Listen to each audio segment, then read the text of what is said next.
Hi guys, how are you? Welcome to this lesson, welcome to my YouTube channel. तो इस video के अंदर हम देखने वाले प्री फॉर्मुलेशन स्टडीज, उसके अंदर हम फिजिकल प्रॉपर्टीज देखने वाले हैं। ओके, जो प्री फॉर्मुलेशन स्टडीज के कौन कौन से फिजिकल प्रॉपर्टीज है उसके बारे में पूरी डिटेल में जानकारी हम आपको इस वीडियो के अंदर दे देंगे। ओके, उसी के साथ आपको इस वीडियो के अंदर शॉर्ट नोट्स भी अवेलेबल कर दिया जाएगा फ्रेंड्स, जो कि एग्जाम के थ्रू बहुत ही इंपॉर्टेंट है। उससे पहले अगर आपने हमारे यूट्यूब चैनल को सब्सक्राइब नहीं किया तो प्लीज़ ज़रूर सब्सक्राइब करना, बिकॉज हम जब भी वीडियो अपलोड करेंगे तो उसकी नोटिफिकेशन पहले आपको मिलेगी और आप इजीली हमारी वीडियो देख सकते हो। ओके, तो हमारा सब्जेक्ट कौन सा था फ्रेंड्स? इंडस्ट्रियल फार्मेसी फर्स्ट, जो कि बी फार्मेसी फिफ्थ सेम में दिया गया है। यूनिट फर्स्ट हमने स्टार्ट किया था। तो चलो वीडियो को स्टार्ट कर देते हैं फ्रेंड्स। Physical properties. ओके, तो हमारे पास टोटल कितने फिजिकल प्रॉपर्टीज है? तो 4 फिजिकल प्रॉपर्टीज है। फर्स्ट है क्रिस्टलिनिटी एंड पॉलीमॉर्फिज्म, सेकंड है हाइग्रोस्कोपिसिटी, थर्ड है फाइन पार्टिकल कैरेक्टराइजेशन और फोर्थ है पाउडर फ्लो। फ्रेंड्स, इस फिजिकल प्रॉपर्टीज के अंदर आपको कंफ्यूज नहीं होना है। ओके, कंफ्यूज मत होना। इजी नोट से आप खुद से हैंड राइटिंग से भी नोट्स बना सकते हो। ओके, तो चलो वीडियो को स्टार्ट कर देते हैं। यहाँ पर क्रिस्टलाइन स्टेट, तो फर्स्ट देख लेते हैं हम प्रॉपर्टी जो क्रिस्टलाइन एंड पॉलीमॉर्फिज्म है उसके अंदर की फर्स्ट है क्रिस्टलाइन। ओके, आपको तो क्रिस्टल पता ही होगा फ्रेंड्स, जो कि स्फटिक, हिंदी में कहते हैं ना हम, स्फटिक स्फटिक रूप में होता है, उसी को हम क्रिस्टलाइन बोलते हैं। Okay, crystalline state, crystalline habits and internal structure. Crystalline habits होता क्या है वो भी हम आपको बता देते हैं। Crystal habits and internal structure of the drug can affect bulk and physiochemical properties of molecules. जो crystal habit and internal structure है, ओके, वो क्या करते हैं? ड्रग ड्रग जो होता है तो ड्रग को अफेक्ट करते हैं। ओके फ्रेंड्स, वो ड्रग को अफेक्ट करते हैं। किस तरह से अफेक्ट करते हैं वो भी देख लेते हैं। चलो यहाँ पर crystal habit is description of outer appearance of crystal. Internal structure is a molecular arrangement within the solid. Change with internal structure usually alters crystal habits. Example, conversion of sodium salt to its free acid from produce both change in the internal structure and crystal habits. तो habits क्या होता है friends, ये देख लीजिए यहाँ पर। अगर आपको हैबिट्स समझना है तो अच्छे से देख लीजिए इसको। A single internal structure, habits मतलब क्या? Single internal structure for a compound can have several different habits depending on the environmental of growing crystal, it's called as habits. Okay, next है हमारे पास difference between the crystalline and amorphous form. Okay, crystalline and amorphous form का यहाँ पर difference देख लीजिए, exam में ज़्यादा पूछा जाता है। Crystalline forms and amorphous forms have a fixed internal structure. जो क्रिस्टलाइन फॉर्म होता है फ्रेंड्स, उसका जो इंटरनल स्ट्रक्चर होता है वो फिक्स होता है। एमॉर्फस फॉर्म का do not have a fixed internal structure, उसका इंटरनल स्ट्रक्चर होता है जो होता है वो फिक्स नहीं होता। नेक्स्ट देख लीजिए क्रिस्टलाइन फॉर्म्स के अंदर more stable then its amorphous form, वो एमॉर्फस फॉर्म से ज़्यादा स्टेबल होता है। कौन सा form? Crystalline form. Okay, less stable then it's crystalline form, और जो एमॉर्फस फॉर्म होता है फ्रेंड्स वो लेस स्टेबल होता है। किससे? क्रिस्टलाइन फॉर्म से। थर्ड पॉइंट देख लीजिए यहाँ पर क्रिस्टल फॉर्म्स के अंदर has a lesser solubility than its amorphous form. Crystalline forms की जो सोल्यूबिलिटी होती है वो लेस होती है, किससे? एमॉर्फस से। और जो एमॉर्फस की सोल्यूबिलिटी होती है ग्रेटर होती है, किससे? क्रिस्टलाइन फॉर्म से। ओके, लास्ट यहाँ पर देख लीजिए lesser tendency to change its form during storage. इसके क्रिस्टलाइन फॉर्म्स के अंदर लेस टेंडेंसी होती है friends change its form during storage. हम जब स्टोरेज करते हैं कोई सा भी ड्रग, तो स्टोरेज करते वक्त उसका फॉर्म चेंज होने की, मतलब अगर कोई ड्रग सॉलिड में है वो लिक्विड में नहीं होता, तो इसके अंदर लेस टेंडेंसी होती है। किसके अंदर? क्रिस्टलाइन फॉर्म्स के अंदर। लेकिन अमॉर्फस फॉर्म के अंदर tend to revert to more stable, okay, more stable form during storage के दौरान, स्टोरेज के वक्त बहुत ही स्टेबल होता है एमॉर्फस फॉर्म। ओके, नेक्स्ट है पॉलीमॉर्फ्स। ओके, क्रिस्टलाइन हो गया यहाँ पर। सेकंड है polymorphs. It is the ability of a compound to crystallize as a more than one distinct crystalline species. Polymorphism मतलब क्या? More than one crystalline species with different internal lattice. Okay, more than one crystalline species, उसी को हम polymorphs कहते हैं। Okay, different crystalline forms are called polymorphs. अलग अलग जो डिफरेंट स्ट्रक्चर होते हैं, क्रिस्टलाइन फॉर्म्स होते हैं, उसी को हम पॉलीमॉर्फ्स कहते हैं। पॉली मतलब मेनी, ओके, पॉली मतलब many, more than one. Polymorphs are of two type. जो हमारे पास पॉलीमॉर्फ्स होता है फ्रेंड्स, उसके दो टाइप होते हैं। फर्स्ट है इनएंशियोट्रॉपिक, सेकंड है मोनोट्रॉपिक। तो देख लेते हैं इनएंशियोट्रॉपिक इसकी डेफिनेशन और मोनोट्रॉपिक की definition. Types of polymorphs, okay, the polymorphs which can be change from one form into another form. जो पॉलीमॉर्फ्स चेंज होते हैं, मतलब एक फॉर्म से दूसरे फॉर्म में चेंज होते हैं, उसी को हम इनएंशियोट्रॉपिक पॉलीमॉर्फ्स कहते हैं। ओके, उसी को हम इनएंशियोट्रॉपिक पॉलीमॉर्फ्स कहते हैं। उसका एग्जांपल क्या है? Sulphur friends. नेक्स्ट है, देख लीजिए, one polymorphs which is unstable at all temperature. मतलब क्या? मोनोट्रॉपिक पॉलीमॉर्फ्स मतलब क्या? वो जो पॉलीमॉर्फ्स एक फॉर्म से दूसरे फॉर्म में कन्वर्ट नहीं होता, चेंज नहीं होता, उसी को हम मोनोट्रॉपिक पॉलीमॉर्फ्स कहते हैं। Example glyceryl citrate, okay, sorry glyceryl stearate. तो ये हो गया type of polymorphs. Polymorphs differ from each other with respect to their physical properties such as. तो पॉलीमॉर्फ्स की भी कुछ फिजिकल प्रॉपर्टीज है फ्रेंड्स। कौन कौन सी है? फर्स्ट है सोल्यूबिलिटी, सेकंड है मेल्टिंग पॉइंट, थर्ड है डेंसिटी, फोर्थ है हार्डनेस, फिफ्थ है कॉम्प्रेशन कैरेक्टरिस्टिक। ओके, नेक्स्ट है मॉलिक्यूलर एडेक्ट। ओके, एक पॉइंट दिया गया है फ्रेंड्स बुक के अंदर, मॉलिक्यूलर एडेक्ट करके। तो मॉलिक्यूलर एडेक्ट मतलब क्या? रुकावट आना। एडेक्ट मतलब रुकावट आना। ओके, मॉलिक्यूलर एडेक्ट देख लेते चलो। During the process of crystallization, crystallization के प्रोसेस के दौरान some compounds have a tendency to trap the solvent molecule. कुछ कंपाउंड्स क्या करते हैं? जो सॉल्वेंट मॉलिक्यूल है, सॉल्वेंट मॉलिक्यूल को ट्रैप करते हैं। ओके, ट्रैप करते हैं। ओके, उसके अंदर देख लीजिए, फर्स्ट क्या है हमारे पास? नॉन स्टिचोमेट्रिक इंक्लूजन कंपाउंड्स और adducts. Okay, non stoichiometric inclusion compound. तो ये नॉन स्टिचोमेट्रिक इंक्लूजन कंपाउंड्स क्या है देख लेते हैं। चलो इसकी डेफिनेशन देख लेते हैं। In this crystal solvent molecules are entrapped within the crystal lattice. जो सॉल्वेंट मॉलिक्यूल्स होते हैं friends, non stereo metric inclusion के अंदर जो सॉल्वेंट मॉलिक्यूल्स होते हैं वो ट्रैप्ड होते हैं। किसके अंदर? Within the crystal lattice. Crystal lattice के अंदर वो ट्रैप होते हैं। And the number of solvent molecules are not include in the stereometric number. तो उसी को हम नॉन स्टेरियोमेट्रिक इंक्लूजन कंपाउंड्स बोलते हैं। Depending on the shape they are of three types. तो उसके शेप के अकॉर्डिंग यहाँ पर उसके थ्री टाइप्स होते हैं। फर्स्ट है चैनल। तो चैनल के अंदर क्या है फ्रेंड्स? फर्स्ट है हमारे पास channel. When the crystal contains continuous channel in which the solvent molecules can be included. Example, इसका एग्जाम्पल क्या है? Urea form channel. सेकंड है layers. Okay, here solvent molecules are entrapped in between the layers of crystal. तो यहाँ पर क्या होता है? लेयर्स के अंदर जो सॉल्वेंट मॉलिक्यूल्स है वो दो लेयर के बीच में इंटरैप्ट होते हैं। ओके, इंटरैप्ट होते हैं। थर्ड है हमारे पास क्लेथरेट्स। ओके, उसी को हम केज बोलते हैं।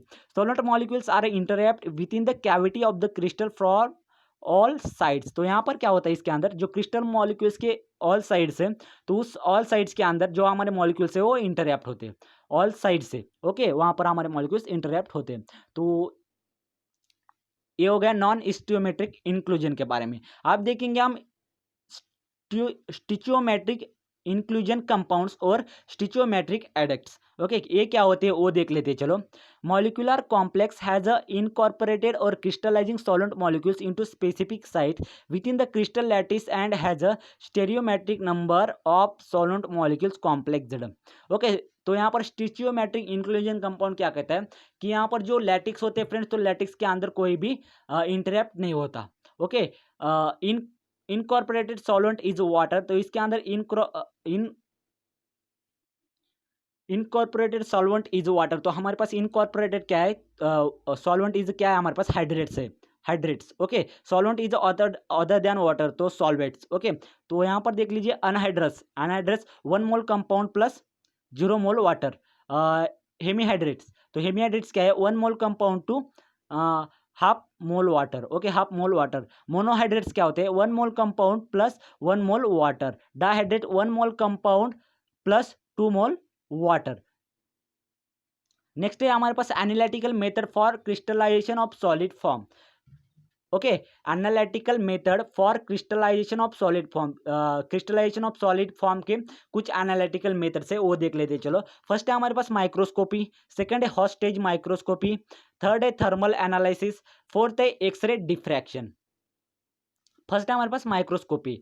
आइसोट्रॉपिक मटेरियल, जो isotropic material have a single refractive index, isotropic material जो होता है उसका refractive index single refractive index होता है, and is substance do not transmit light. तो जो आइसोट्रॉपिक मटेरियल होते हैं वो जो लाइट होते हैं लाइट ट्रांसमिट नहीं करते, with crossed polarizing filter and appears black. Material with more than one refractive index are anisotropic. जो मटेरियल, जिस मटेरियल का रिफ्रैक्टिव इंडेक्स एक से ज़्यादा होता है, मोर देन वन, एक से ज़्यादा होता है, उसी को हम क्या कहते हैं, एनिसोट्रॉपिक। ओके, एनिसोट्रॉपिक कहते हैं। And appear bright, okay, and appear bright with brilliant colours against. Okay, उसके अंदर appear bright colour. Okay, bright colour यहाँ पर अपीयर्स होता है, लेकिन इसके अंदर देख लीजिए ब्लैक कलर यहाँ पर अपीयर्स हो रहा था। ओके, किसके अंदर, आइसोट्रॉपिक के अंदर, और एनिसोट्रॉपिक के अंदर ब्राइट कलर यहाँ पर फॉर्म हो रहा है। The colour intensity depend upon the crystal thickness, colour के ऊपर ही इस क्रिस्टल की थिकनेस डिपेंड होती है। ओके फ्रेंड्स, तो ये था माइक्रोस्कोपी के बारे में। उसके एडवांटेजेस देख लीजिए। By this method we can study crystal morphology. तो इस मेथड से हम क्रिस्टल मॉर्फोलॉजी की स्टडी कर सकते हैं। And difference between polymorphic form and polymorphic form के डिफरेंस भी हमको पता चलेंगे। ओके, डिसएडवांटेजेस देख लीजिए, इसकी डिसएडवांटेजेस भी। नेक्स्ट है hot stages microscopy. Hot stages microscopy क्या होता है, the polarizing microscope fitted with the hot stage. Okay, जो ये पोलराइजिंग माइक्रोस्कोप होता है फ्रेंड्स, उसको उसको फिट करते हैं, किससे, हॉट स्टेज से फिट करते हैं। This useful for the investigation polymorphism. Hot stage से इसको क्यों फिट करते हैं, क्योंकि पॉलीमॉर्फिज्म इन्वेस्टिगेशन करने के लिए इसको हम जो माइक्रोस्कोप होता है माइक्रोस्कोप को हॉट स्टेज से फिट करते हैं। Okay, melting point and transmit temperature, उसका मेल्टिंग पॉइंट हम बाद में कैलकुलेट कर लेंगे। डिसएडवांटेजेस देख लीजिए इसके। In this technique the molecules can degrade during the melting process. जब इसकी मेल्टिंग प्रोसेस स्टार्ट हो जाती है फ्रेंड्स, तो मॉलिक्यूल यहाँ पर डिग्रेड होना स्टार्ट हो जाएंगे। Recrystallisation of substance after melting, melting के बाद यहाँ पर रिक्रिस्टलाइजेशन नहीं हो पाएगा। नेक्स्ट है हमारे पास thermal analysis. Okay, in DTA instrument record is produced where temperature difference. DTA instrument के अंदर क्या होता है friends, a record is produced where temperature difference between the sample and reference material. तो सैंपल, जो हमने सैंपल लिया है और रेफरेंस मटेरियल के अंदर का जो डिफरेंस, टेम्परेचर का डिफरेंस होता है फ्रेंड्स, वो रिकॉर्ड किया जाता है किससे, डीटीए इंस्ट्रूमेंट से। Okay, is plotted against the temperature, तो उसी से हम मेजर रिकॉर्ड करके हम यहाँ पर जो प्लॉट है, मतलब ग्राफ जो है, ग्राफ प्लॉट यहाँ पर हम कर सकते हैं। Change in temperature, okay, temperature difference and temperature के अगेंस्ट यहाँ पर हम ग्राफ यहाँ पर ड्रॉ कर सकते हैं। नीचे देख लीजिए, यहाँ पर भी एक एनालिसिस ग्राफ यहाँ पर ड्रॉ किया गया है। तो इसी तरह से इसका थर्मल एनालिसिस है। नेक्स्ट है differential scanning calorimetry. Okay, DSC भी हम इसको बोलते हैं, differential scanning calorimetry. In DSC method the difference in the energy inputs into a sample and reference material is measured. Okay, तो यहाँ पर हम किसके बीच का डिफरेंस मेजर करेंगे, energy inputs. Okay, energy inputs into the sample and reference material, इनके बीच का जो डिफरेंस है वो DSC मतलब डिफरेंशियल स्कैनिंग टेक्निक से यहाँ पर हम मेजर कर देंगे। तो यहाँ पर देख लीजिए उसका ग्राफ आ गया है फ्रेंड्स, ग्राफ अच्छे से देख लीजिए। ग्राफ किसके बीच में, एनर्जी इनपुट्स एंड टेम्परेचर के बीच में यहाँ पर ग्राफ्स है। Okay, polymorphism of phenobarbitones. Okay, यहाँ पर थोड़ा दिख नहीं रहा है, इसे अच्छे से देख लीजिए आप। Phenobarbitones studies by the DSC, polymorphism का स्टडी हम किससे, DSC से कर लेंगे। Sample that may be studies by the DSC और DTA। DSC और DTA से हम कौन कौन से सैंपल स्टडीज कर सकते हैं, तो फर्स्ट है पाउडर, सेकंड है फाइबर्स, थर्ड है सिंगल क्रिस्टल, फोर्थ है पॉलीमर फिल्म, सिक्स्थ है सेमी सॉलिड और लास्टली हमारे पास liquid. Okay friends, application of DTA DSC in pre formulation studies. तो प्री फॉर्मुलेशन स्टडीज के अंदर DTA और DSC का क्या फंक्शन है, क्या एप्लीकेशन है? To determine the purity of sample, sample की प्योरिटी डिटरमाइन करने के लिए इसकी जरूरत है। नंबर ऑफ पॉलीमॉर्फिज्म डिटर्मिनेट करने के लिए, रेशियो ऑफ ईच पॉलीमर का रेशियो डिटर्मिनेशन करने के लिए DTA और DSC के जरूरत है। Okay, heat of solvation, glass transition temperature. Okay, glass transition temperature determine करने के लिए DTA और DSC का यहाँ पर हम उसकी जरूरत है। नेक्स्ट है देख लीजिए हमारे पास एक्सरे डिफ्रैक्शन। तो एक्सरे डिफ्रैक्शन देख लीजिए, वर्किंग देख लीजिए इसका। When beam of non homogeneous X ray is allowed to pass through the crystal. Okay, X ray beam is differentiated and it is the recorded by means of polymorphic plate. तो ये किससे record किया जाएगा? पॉलीमॉर्फिक प्लेट से यहाँ पर ये record किया जाएगा। Differential is due to the crystal which is as a 3 dimension differential. तो यहाँ पर 3 डायमेंशनल यहाँ पर स्ट्रक्चर यहाँ पर हमको फॉर्म हो जाएगा। नेक्स्ट है हाइग्रोस्कोपिसिटी। ओके, हाइग्रोस्कोपिसिटी क्या है friends? Many pharmaceutical material have a tendency to absorb atmospheric moisture. तो कुछ फार्मास्यूटिकल मटेरियल्स होते हैं फ्रेंड्स जो कि एटमॉस्फेरिक मॉइस्चर एब्जॉर्ब करते हैं, specially water soluble salt form. Okay, specially कौन से? Water soluble salt form. They are called hydroscopic material. तो उसी को हम हाइग्रोस्कोपिक मटेरियल बोलते हैं and this phenomenon is known as hygroscopicity. Okay, उसी के फिनोमिनन को हम हाइग्रोस्कोपिसिटी बोलते हैं। ओके, डेलिक्विसेंट मटेरियल क्या होता है? They absorb sufficient amount of moisture. तो ए डेलिक्विसेंट मटेरियल क्या होता है? वो सफिशिएंट अमाउंट ऑफ मॉइस्चर यहाँ पर एब्जॉर्ब करता है। Okay, and dissolve completely in it, और उसके अंदर ये डिजोल्व हो जाता है। एग्जाम्पल क्या है इनका? Anhydrous calcium chloride. नेक्स्ट है हमारे पास fine particle characterization. Sorry the amount of moisture absorb can be determined by the following method.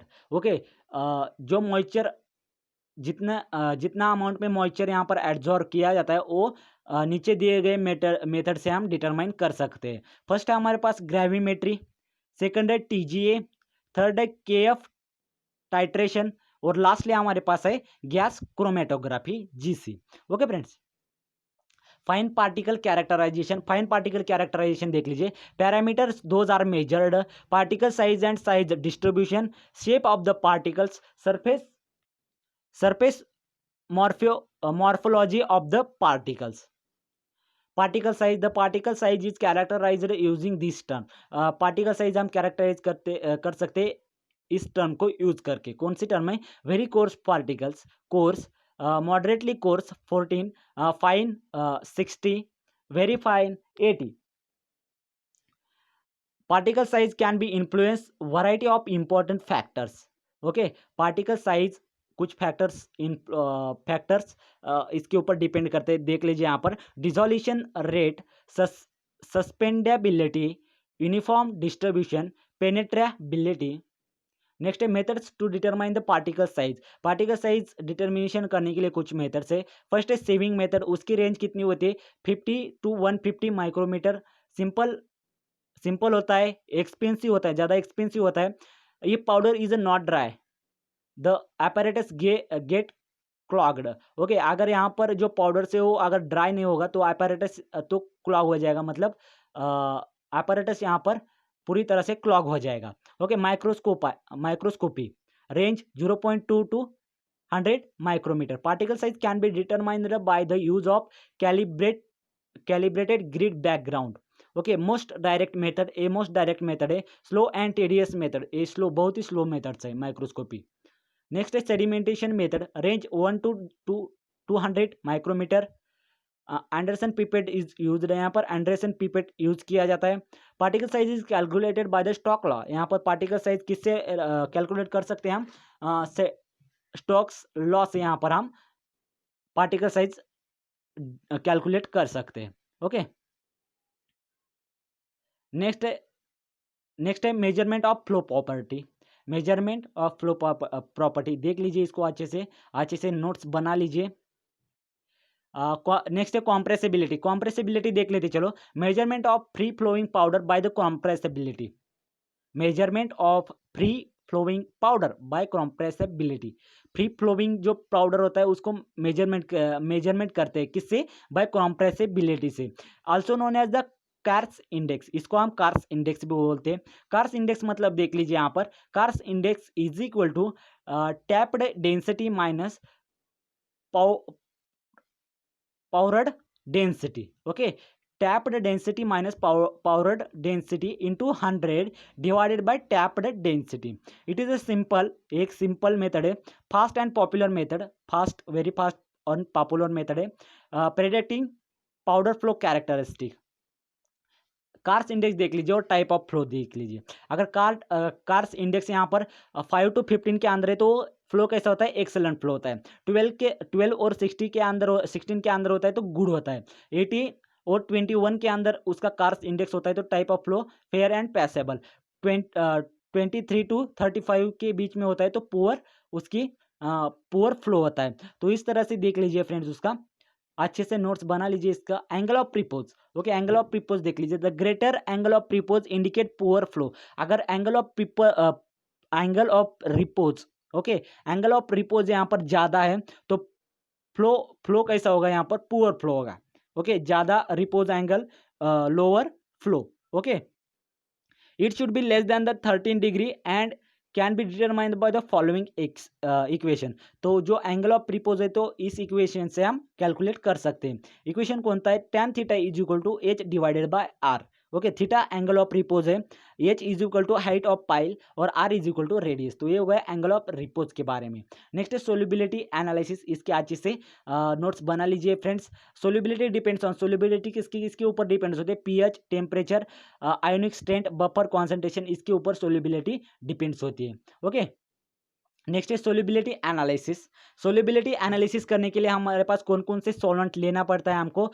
0.9% NaCl at room temperature, 0.01 mole HCl at room temperature, 0.1 mole HCl at room temperature, 0.1 mole NaOH at room temperature, at pH 7.4, buffer at 37 degree Celsius. Okay, solubility analysis. Drug concentration is determined by the following analytic method. जो drug concentration है friends तो determine कर सकते हैं हम किससे? Analytical method से। कौन कौन सी है? HPLC method, UV spectroscopy method, next है फ्लोरोसेंस स्पेक्ट्रोस्कोपी, नेक्स्ट है गैस क्रोमेटोग्राफी। ओके, नेक्स्ट है ionisation constant. Okay, ionisation constant pK, तो यहां पर देख लीजिए, can be calculated by the Henderson हेल्सबेच इक्वेशन। ओके, आयोनाइजेशन कांस्टेंट किससे कैलकुलेट कर सकते हैं? हेंडरसन हेल्सबेच इक्वेशन से। फॉर एसिडिक ड्रग, तो एसिडिक ड्रग के लिए और बेसिक ड्रग के लिए यहाँ पर इसका इक्वेशन दिया गया है फ्रेंड्स। अच्छे से देख लीजिए इसको, अच्छे से नोट्स बना लीजिए। नेक्स्ट है methods of determine the PK of drug. Okay, PK of drug determination करने के लिए कौन कौन सी मेथड है देख लीजिए। Detection of the spectral shift by UV और visible spectroscopy at various pH. Advantage है dilute aqueous solution can be analysed by this method. तो इस मेथड से हम जो डाइल्यूट एक्वियस सॉल्यूशन होता है वो एनालाइज कर सकते हैं, डिटेक्ट कर सकते हैं। सेकंड मेथड से हम क्या करेंगे? पोटेंशियोमेट्रिक टाइट्रेशन से। उसका एडवांटेज है maximum sensitivity for compounds with PK in the range of 3 to 100 range के अंदर क्या हम इसे फॉर्म कर सकते हैं। थर्ड देख लीजिए, variation of solubility eight various pH, different pH solubility eight various pH. Third देख लीजिए, variation of solubility eight various pH. Effect of temperature on solubility, तो सोल्युबिलिटी के ऊपर टेम्परेचर का इफेक्ट क्या होता है देख लीजिए यहाँ पर। Heat of solution respect the heat released or the absorbed when a mole of solute is dissolved in the large quantity of solvent. Significance, most commonly the solubility process is endothermic. जो solubility process होती है friends वो mostly common endothermic होती है। Okay, solubility increase if temperature increase, solubility कब increase होगी, जब temperature यहाँ पर इंक्रीज होता है तभी उसकी सोल्युबिलिटी इंक्रीज होगी। ओके, नेक्स्ट है determine of H S the working equation. तो डिटर्मिनेशन ऑफ एच एस के लिए यहाँ पर देख लीजिए इक्वेशन दिया गया है फ्रेंड्स, अच्छे से देख लीजिए इस इक्वेशन को। सोल्युबिलाइजेशन, सोल्युबिलाइजेशन मतलब क्या, for drug candidates with poor water solubility pre formulation studies should be include the limit experiments to identify the possible mechanism of solubility, means of increasing the solubility are addition of co-solvent to the aqueous system, example ethanol, propylene glycol and glycerin, MOA. These co-solvent disrupt the hydrophobic interaction of water at the non-polar solute by water interfaces. Second, solubilization is a micellar solution such as 0.01 mole twin 20 solution. Third, solubilization by forming molecular complexes, example benzoic acid, and form complex with the caffeine. I hope आप सभी को video पसंद आया होगा। अगर video के अंदर कोई डाउट या प्रॉब्लम हो तो हमें कमेंट बॉक्स में ज़रूर बताना। तो मिलते हैं नेक्स्ट वीडियो में नेक्स्ट इंटरेस्टिंग टॉपिक के साथ। फिलहाल इस वीडियो के अंदर इतना ही। Thank you.